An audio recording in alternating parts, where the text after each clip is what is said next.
Assalamualaikum warahmatullahi wabarakatuh. Yang terhormat Ibu Cindy Claudia Putri. Perkenalkan, nama saya Tantio Andrian Dondoko. Di sini saya akan mempresentasikan tugas ujian akhir semester mata kuliah ekonomi makro mengenai analisis makroekonomi negara Cina tahun 2023 dan 2024.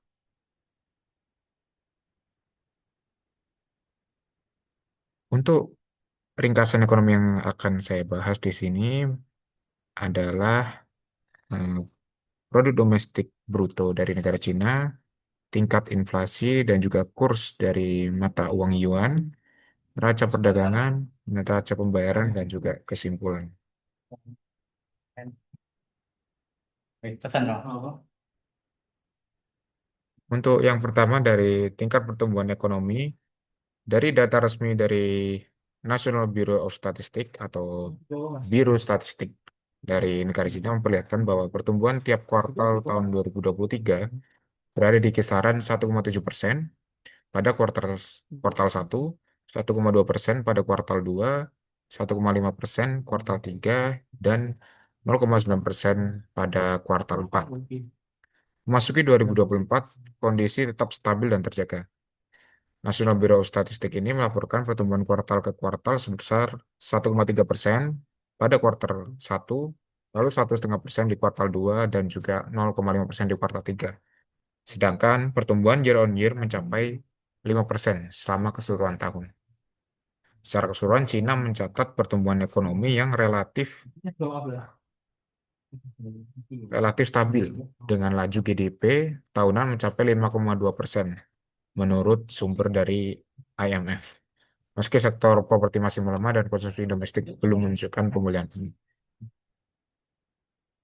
Kemudian dari sisi tingkat inflasi, inflasi Cina selama 2023 sampai 2024 cenderung sangat rendah, masih mengalami deflasi ringan pada beberapa periode dan hanya sedikit ada pemulihan mendekati level 1%. Hal ini menunjukkan kebutuhan pemerintah untuk tetap mendorong konsumsi domestik melalui kebijakan fiskal dan moneter agar inflasi mendekati target sekitar 3%. Di Cina sendiri, komponen terpenting dalam keranjang CPI atau Consumer Index adalah makanan yang mencapai 31,8% dari total bobot dan tempat tinggal sebesar 17,2%. Kemudian ada rekreasi, pendidikan, dan kebudayaan yang menyumbang 13,8%. Transportasi dan komunikasi 10%, kesehatan dan barang pribadi 9,6%, pakaian 8,5%, fasilitas barang dan jasa rumah tangga 5,6%, dan juga tembakau, minuman keras, dan barang yang paling sedikit yakni sebesar 3,5%. Keranjang CPI ini direvisi setiap 5 tahun berdasarkan survei rumah tangga. Revisi ini mencerminkan pola pengeluaran baru dan perkembangan ekonomi sesuai dengan Biro Statistik Nasional. Nah, revisi terakhir dilakukan pada tahun 2011.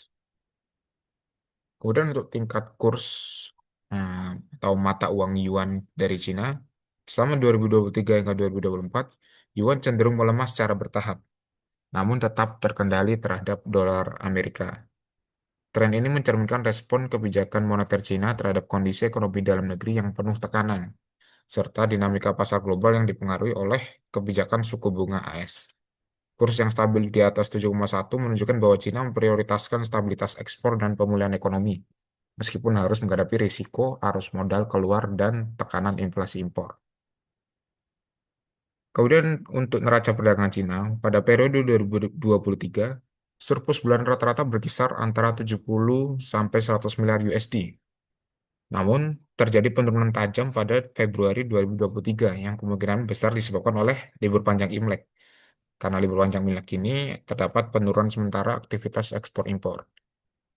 Menurut data resmi dari General Administration of Customs Cina, total surplus perdagangan mereka tahun 2023 mencapai 823 miliar USD, naik dari 877 miliar USD tahun sebelumnya, namun dengan volume yang lebih sedikit, lebih rendah karena melemahnya permintaan global.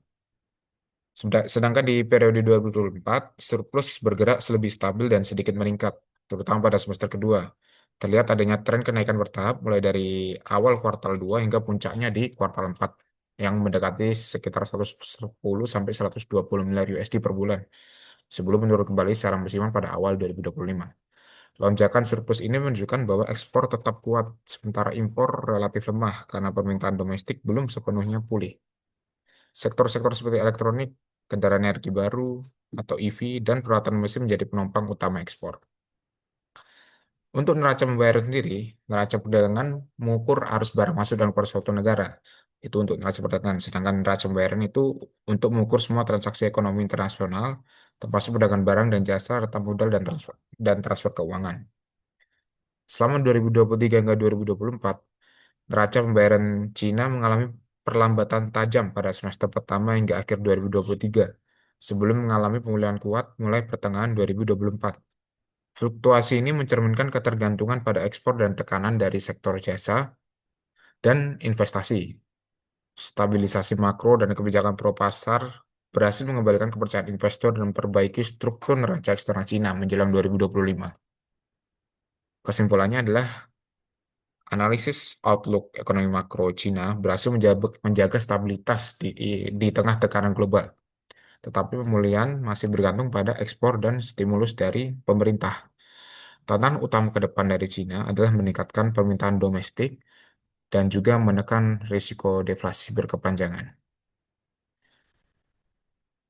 Demikian yang bisa saya sampaikan. Nah, terima kasih atas perhatiannya, Ibu Cindy. Assalamualaikum warahmatullahi wabarakatuh.